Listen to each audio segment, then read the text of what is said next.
اربعن اذا کن فیک فلا علیک ما فاتک من الدنیا۔ حضور نے فرمایا چار چیزیں ایسی ہیں اگر تیرے پاس وہ ہیں تو دنیا کی کوئی چیز بھی تیرے پاس نہیں ہے تو پریشانی نہیں ہے۔ اگر چار چیزوں کا سرمایہ تیرے پاس ہے پھر دنیا کی کوئی چیز بھی تیرے پاس نہیں ہے، فلا علیک، تو تجھے کوئی دکھ نہیں ہونا چاہیے، کوئی پریشانی نہیں ہونی چاہیے اگر یہ چار چیزوں کو تجھے عطا کر دیا گیا، یہ چار چیزیں تجھے ودیعت کر دی گئی۔ تیرے پاس کچھ بھی نہیں ہے دنیا کی لیکن یہ چار چیزیں، وہ چار چیزیں کون سی ہیں؟ صدق الحدیث، بات کی سچائی، جب بھی بولتا ہے سچ بولتا ہے، جھوٹ بولنا چاہے بھی تو نہیں بول سکتا، حالات ایسے ہیں، دل کی حالت ایسی ہے، طبیعت ایسی ہے۔ کچھ لوگوں کے لیے سچ بولنا مشکل ہوتا ہے اور کچھ لوگوں کے لیے جھوٹ بولنا مشکل ہوتا ہے، اور اگر وہ کسی ایسے اوکھے ویلے پھنس بھی جائیں تو پھر بھی سچ کے دامن کو نہیں چھوڑتے ہیں۔ ہجرت کی شب ہے، حضرت صدیق اکبر حضور کو لے کر کے جا رہے ہیں، تو آپ جانتے ہیں کہ حضور علیہ السلام کی گرفتاری پر ابو جہل نے جو انعام رکھا تھا وہ بہت بڑا تھا، 100 سرخ اونٹ اور 200 اوقیہ چاندی اور بہت کچھ انعام اور اکرام اور تکریمات رکھی تھیں۔ اب ایک شخص جو حضور کو جانتا نہیں تھا، حضرت ابو بکر سے بھی شناسا نہیں تھا، تو پورا عرب ڈھونڈنے نکل پڑا تھا حضور کو، تو ڈھونڈتے ڈھونڈتے حضرت ابو بکر کے پاس پہنچا اور حضور بھی ساتھ تھے، اس کو شک پڑا کہ جس کو ہم تلاش کر رہے ہیں وہ یہی نہ ہو، تو حضرت ابو بکر کو پوچھتا ہے کہ یہ شخص کون ہے؟ اب اگر حضرت ابو بکر کہیں کہ یہ حضور ہیں اور آقا کریم کا بتاتے ہیں تو پھر جو ہے وہ درست نہیں ہے، اور اگر کہیں کہ یہ حضور نہیں ہیں تو پھر ابو بکر کی زبان پہ تو سوائے سچ کے کبھی کچھ آیا ہی نہیں ہے۔ تو حضرت ابو بکر اس مشکل وقت میں پھنس گئے، ایک طرف محبوب علیہ السلام کی ذات ہے اور دوسری طرف صداقت کا امتحان ہے۔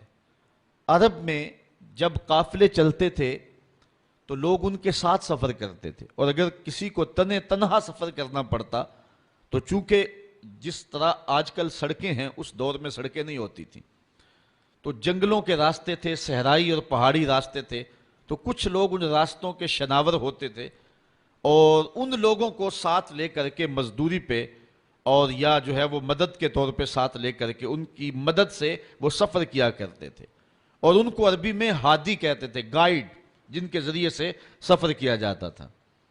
تو حضرت ابو بکر سے پوچھا کہ اس شخص نے کہ یہ تمہارے ساتھ کون ہے؟ تو حضرت ابو بکر صدیق ایک لمحے کے لیے تو پریشان ہوئے اور پھر فوراً کہا ھذا ہادی یہدینی الی صراط المستقیم، یہ میرا ہادی ہے جو مجھے سیدھی راہ پہ لے کے جا رہا ہے۔ تو وہ سمجھا کہ یہ کوئی گائیڈ ہے، لیکن سیدنا صدیق اکبر بتا رہے تھے میرے دل و جان کا ہادی اور مرشد یہی تو ہے نا۔ تو سچ بھی بولا اور جو ہے وہ جو مقصد تھا وہ بھی پورا ہو گیا۔ تو کچھ لوگ سچ بولنا چاہیں تو نہیں بول سکتے اور کچھ لوگ جھوٹ بولنا چاہیں تو نہیں بول سکتے۔ اگر اللہ کسی کو یہ شان دے دے کہ اس کی زبان پہ سچ ہی آتا ہو تو اس کو دنیا کی کوئی اور شے نہ بھی ملے تو یہ ایک بہت بڑی دولت ہے۔ پہلی چیز جو حضور نے فرمائی سنیے، صدق الحدیث، اس کو جو ہے وہ سچ بولنے کی عادت ہو۔ سچ بولنا کبھی کبھی بڑا اوکھا بھی بن جاتا ہے۔ وہ بابا بلے شاہ نے کہا تھا سچ آنکھیں پامبڑ مچتے نے، جب بندہ سچ کہے تو مشکلات تو پیدا ہوتی ہیں، اور آج کے اس دور میں جھوٹ کو فن جانا جاتا ہے، لیکن جو حق کی راہوں کے مسافر ہوں ان کو جو بھی قیمت ادا کرنی پڑے ان کی زبان سے سوائے سچ کے علاوہ کچھ آتا ہی نہیں ہے۔ اور ایک حدیث میں آتا ہے جب کوئی بندہ جھوٹ بولتا ہے اس کے منہ سے بدبو نکلتی ہے اور اللہ کے فرشتے ایک ایک میل اس سے دور ہٹ جاتے ہیں۔ تو سچ ہی مومن کا مزاج ہے اور مومن کی زندگی ہے۔ تو جس کو یہ چار چیزیں مل گئی ان میں سے پہلی چیز سچ، دوسری چیز وحفظ الامانہ، امانت کی حفاظت، وہ امانت مال کی صورت میں ہو، وہ قومی ملکی شخصی راز کی صورت میں ہو۔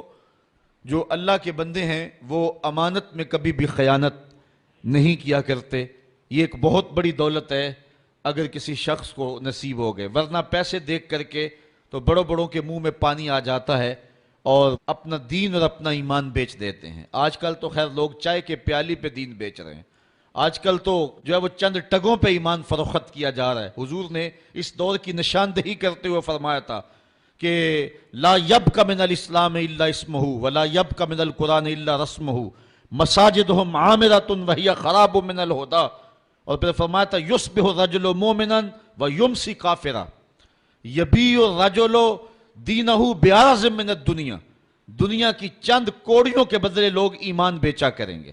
تو یہ آج دور آیا ہے، ایک بندہ کہتا ہے کہ میں اگر جھوٹ نہ بولوں، اگر جھوٹی قسم نہ اٹھاؤں تو جو ہے وہ میرا سامان ہی نہیں بکتا۔ واقعی تیرا سامان نہیں بکتا، چونکہ تیرا مقسوم حرام لکھ دیا گیا ہے۔ اگر تو سچ بولنے کی عادت اختیار کر لیتا تو اللہ سچائی میں وہ برکت رکھی ہے جو کسی اور شے میں نہیں رکھی ہوئی ہے۔ اس لیے ہر لمحہ، ہر ساتھ امانت کے اندر خیانت سے بچنے کا ذہن ہونا چاہیے، اور اللہ تعالیٰ مدد فرماتا ہے۔ تیسری چیز وحسن الخلق، اور حسن خلق، اچھا خلق، اور ایک دوسرے کے ساتھ جو ہے وہ اچھائی اور برتاؤ کا اچھا طریقہ۔ ہم نے خلق کا مفہوم صرف یہ سمجھ لیا ہے کہ کسی کو ہنس کے ملنا یہ اچھا خلق ہے، یہ خلق میں شامل ضرور ہے، لیکن صرف ہنس کے ملنا اور پھر جڑیں کاٹتے رہنا، خیانت کرنا، اور پشت کے پیچھے جو ہے وہ غیبت کرنا اور اس کو نقصان پہنچانے کی کوشش کرنا، یہ منافی ہیں ساری چیزیں حسن خلق کی۔ حسن خلق کا معنی یہ ہے کہ انسان جو ہے وہ ہر طرح سے ایک اچھا اخلاق اور اچھی عادات کا حامل ہو۔ صرف مسکرا کے مل لینا اور باقی اپنے لچھر انداز وہی رکھنا، یہ حسن خلق کے زمرے میں نہیں آئے گا۔ یہ حسن خلق کا ایک رکن تو ہو سکتا ہے، لیکن مکمل حسن خلق یہ نہیں ہے۔ چوتھی چیز وعفت مطعم، اور لقمے کی پاکیزگی، رزق پاک ہو۔ رزق کی پاکیزگی اللہ کے قرب کا سبب ہے، باطن کی روشنی اور اجالوں کا ذریعہ ہے، اور دعاؤں کی قبولیت کے لیے بنیادی شرط ہے۔ آقا کریم نے ارشاد فرمایا، ایک شخص لمبا سفر کر کے کعبۃ اللہ میں پہنچا ہے، یمد یدیہ، اور اپنے ہاتھ پھیلا کر کے لمبے لمبے ہاتھ کر کے دعائیں مانگتا ہے۔ اللہ کا گھر سامنے ہے اور ہاتھ اس نے لمبے، اشعث اغبرا، اس کے کپڑے پھٹے ہوئے ہیں، چہرے پہ گرد پڑی ہوئی ہے لمبے سفر کی وجہ سے، حالت فقیرانہ بنی ہوئی ہے، ہاتھ بھی لمبے ہیں، اور کعبۃ اللہ کے سامنے کھڑا ہے۔ وَمَطْعَمُهُ حَرَامٌ وَمَلْبَسُهُ حَرَامٌ وَمَشْرَبُهُ حَرَامٌ وَغُذِيَ بِالْحَرَام، لیکن جو کھایا ہے وہ حرام کا، جو پیا وہ حرام کا، جو لباس پہنا وہ حرام کا، جو غذا دی گئی ہے اس کو وہ حرام کی۔ فَأَنَّا يُسْتَجَابُ لِذَلِكَ، حضور فرماتے ہیں بتاؤ اس کی دعا کیسے قبول ہوگی۔